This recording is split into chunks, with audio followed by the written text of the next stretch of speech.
കോഴിക്കോട് വലിയങ്ങാടി അപകടത്തിൽ പോലീസ് കേസെടുത്തു. അസ്വാഭാവിക മരണത്തിനാണ് കേസെടുത്തത്. കെട്ടിടത്തിന്റെ സൺഷെയ്ഡ് തകർന്നു വീണ് 3 പേർക്ക് ദാരുണാന്ത്യം സംഭവിച്ചതിന്റെ തുടർച്ചയായിട്ടാണ് പ്രതിഷേധങ്ങൾക്കിടയിലാണ് ഇപ്പോൾ കേസ് രജിസ്റ്റർ ചെയ്തിരിക്കുന്നത്. സംസാരിച്ചു വന്ന തൊഴിലാളികൾക്ക് മേലാണ് കെട്ടിട ഭാഗം തകർന്നു വീണത്.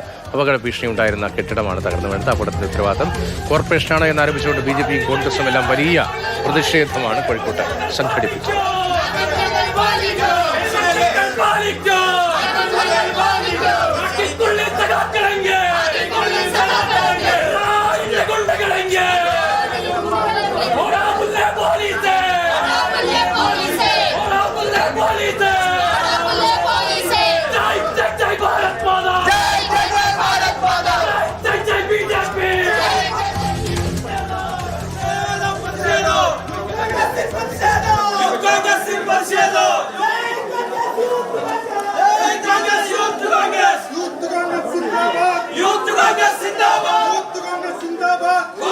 C K Vijayan വിവരങ്ങളുമായുണ്ട്.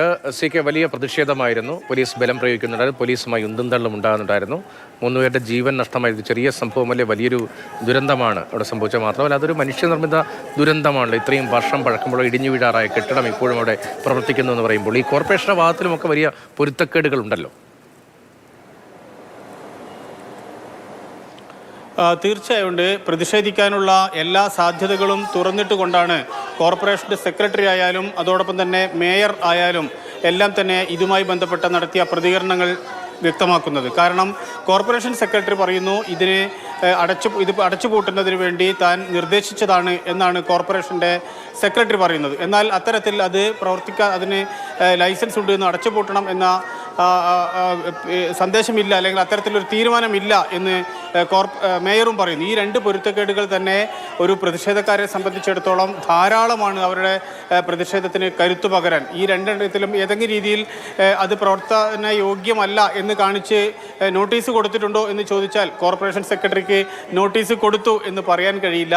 അടച്ചുപൂട്ടണമെന്ന് corporation secretary നിർദ്ദേശിച്ചിട്ടില്ല എന്നാണ് മേയർ ആവർത്തിക്കുകയും ചെയ്യുന്നത്. ഈ രീതിയിൽ പൊരുത്തക്കേടുകളുടെ അങ്ങേ അറ്റമാണ് ഈ സംഭവം ഇപ്പോൾ ഉണ്ടായിട്ടുള്ളത്. അതുകൊണ്ട് തന്നെയാണ് ഈ പ്രതിഷേധത്തിന് ഇത്രയും കരുത്താർജിക്കുന്നതും. ഏറ്റവും ഒടുവിൽ പ്രതിഷേധത്തിന് എതിരായി സംസാരിക്കുന്നത് DYFI നേതാവാണ്. അദ്ദേഹം പറയുന്നത് ഇതൊരു രാഷ്ട്രീയ ആയുധമായി ഉപയോഗിക്കുന്നു ഒരു ദുരന്തത്തെ എന്നാണ്. ഈ രീതിയിലാണ് പ്രതികരണങ്ങളെല്ലാം തന്നെ അവിടെ വരുന്നത്. അതോടൊപ്പം തന്നെ അവിടുത്തെ നഗരസഭാ കൗൺസിലർ പറഞ്ഞിരിക്കുന്നത് ഈ ബീച്ച് ഹോസ്പിറ്റലിൽ ഇത്തരത്തിലൊരു അപകടം ഉണ്ടായിക്കഴിഞ്ഞാൽ മതിയായ ചികിത്സാ സൗകര്യങ്ങളില്ല, അവിടെ ചികിത്സ വൈകി എന്നൊരു ആരോപണവും അവർ ഉന്നയിക്കുന്നുണ്ട്. ഈ രീതിയിൽ നോക്കിക്കഴിഞ്ഞാൽ BJPയുടേതും കോൺഗ്രസിൻ്റെയും അതോടൊപ്പം തന്നെ ലീഗിൻ്റേതും ഉൾപ്പെടെ വലിയ രീതിയിലുള്ള പ്രതിഷേധം ഈ കോർപ്പറേഷൻ അധികൃതർക്കെതിരെ നടക്കുകയാണ്. എനിക്ക് തോന്നുന്നു തുടർ ദിവസങ്ങളിൽ കുറച്ചുകൂടി ശക്തമായ പ്രതിഷേധങ്ങൾ ഉണ്ടാകും.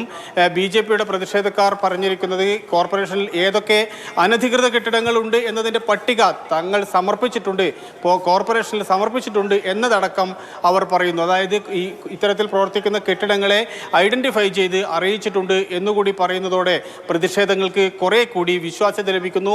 അവർ പറയുന്ന കാര്യത്തിന് പിൻബലമുണ്ട് എന്ന് പൊതുസമൂഹത്തിന് തോന്നുകയും ചെയ്യുന്നുണ്ട്. ഈ ആശുപത്രിയിലുള്ള ആളുകളുടെ ചികിത്സയിൽ കഴിയുന്നവരുടെ അവസ്ഥ ഇപ്പോൾ എങ്ങനെയാണ്? മാത്രമല്ല നേരത്തെ ഇന്ത്യാസ് ബീച്ച് ഹോസ്പിറ്റലിൽ നിന്ന് റിപ്പോർട്ട് ചെയ്യുന്നുണ്ടായിരുന്നു അവിടെ വേണ്ടത്ര വേഗതയിൽ ഇവരെ അവിടേക്ക് എത്തിച്ചപ്പോൾ കാര്യങ്ങൾ മുന്നോട്ട് നീങ്ങിയില്ല എന്ന്.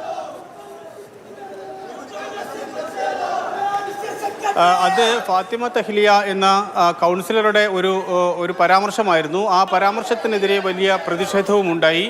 പക്ഷേ ഒരു കാര്യം ഉറപ്പാണ്, അത്തരത്തിൽ ഈ പറയുന്ന രീതിയിലുള്ള ഒരു ഗുരുതരമായി പരിക്കേറ്റ 5-6 പേരെ ഒരുമിച്ച് അവിടെ കൊണ്ടുവന്നാൽ ചികിത്സ നൽകാവുന്ന വിദഗ്ധ സൗകര്യങ്ങൾ ബീച്ച് ആശുപത്രിയിൽ ഇല്ല എന്നുള്ളത് വസ്തുതയാണ്.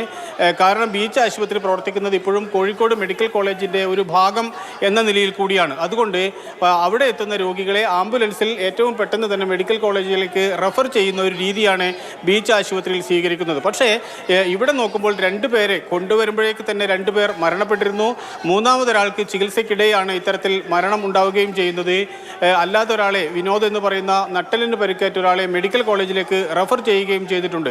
പക്ഷേ പ്രത്യക്ഷത്തിൽ അവിടെ അത്തരത്തിലൊരു വലിയ ചികിത്സാ വീഴ്ച ഉണ്ടായി എന്ന് അവിടെ ചെന്ന നമ്മൾ ഉൾപ്പെടെയുള്ള ആൾക്കാർക്ക് പറയാൻ കഴിയില്ല. കാരണം ഡോക്ടർമാരായാലും നഴ്സുമാരായാലും തന്നെ അങ്ങേയറ്റം അങ്ങേയറ്റത്തെ ജാഗ്രതയോടുകൂടി പ്രവർത്തിക്കുന്ന കാര്യമാണ് അവിടെ കണ്ടത്. അവിടെ നടത്താൻ കഴിയാത്ത കാര്യങ്ങൾക്ക് ഉടൻ തന്നെ അവർ ആംബുലൻസിൽ മെഡിക്കൽ കോളേജിലേക്ക് റെഫർ ചെയ്യുകയും പ്രാഥമിക പരിശോധനയ്ക്ക് ശേഷം വിട്ടയക്കുകയും ചെയ്തിട്ടുണ്ട്. പക്ഷേ ഏതായാലും ഇങ്ങനെയൊരു അപകടം നടന്നാൽ കാര്യക്ഷമമായി പ്രവർത്തിക്കാൻ വേണ്ട അത്രയും സൗകര്യം ആ ബീച്ച് ആശുപത്രിയിൽ ഉണ്ടോ എന്ന ചോദ്യം വളരെ പ്രസക്തമാണ്. പക്ഷേ മറ്റേതൊരു പക്ഷേ രാഷ്ട്രീയമായ ആവശ്യങ്ങൾക്ക് വേണ്ടി ഉന്നയിച്ചിട്ടുണ്ടോ എന്ന കാര്യം നമുക്ക് പറയാൻ കഴിയില്ല. CK വിജയനാണ് വിവരങ്ങൾ കോഴിക്കോട് നൽകിയത്.